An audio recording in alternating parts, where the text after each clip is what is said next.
Hello மக்களே. வேலை விஷயமா வந்து அடையாருக்கு வந்தோம். அங்கே வந்து பீச்சுக்கு வந்ததில் ஒரு 3 பேர் வந்து வித்தியாசமாக ஏதோ பீச்சு கரையில் வந்து ஏதோ பண்ணிட்டு இருந்தாங்க, குனிஞ்சு ஏதோ தூர் வாடுற மாதிரி. அதை வந்து கிட்ட போய் பார்த்தா வந்து புழுவெலாம் பிடிக்கிறாங்க. பீச்சு கரையில் இவ்வளோ புழு இருக்குமான்றது எனக்கு இப்போதான் எனக்கு தெரியுமே. அவங்கள்ட்ட காட்டுறேன், கிட்ட போயிட்டு அவங்ககிட்ட பர்மிஷன் கேட்டு தான் வேறு வீடியோவே எடுக்கணும்.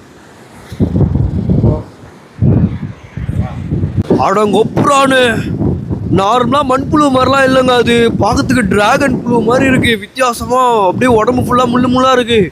பீச்சு கரையில் வந்து இவ்வளோ புழு இருக்குவா? தெரியாதவங்க தெரிஞ்சுக்கோங்க கண்டிப்பாக. நிறைய பேருக்கு தெரியல, எனக்கும் தெரியல, என் ஃப்ரெண்டுக்கும் தெரியல, நிறைய பேருக்கு தெரிலங்க. அழகாக பிடிச்சி அழகாக தீன் போகிறானுங்க. இதை வச்சு தான் மீன் பிடிக்கிறாங்கன்னு நினைக்கிறேன்.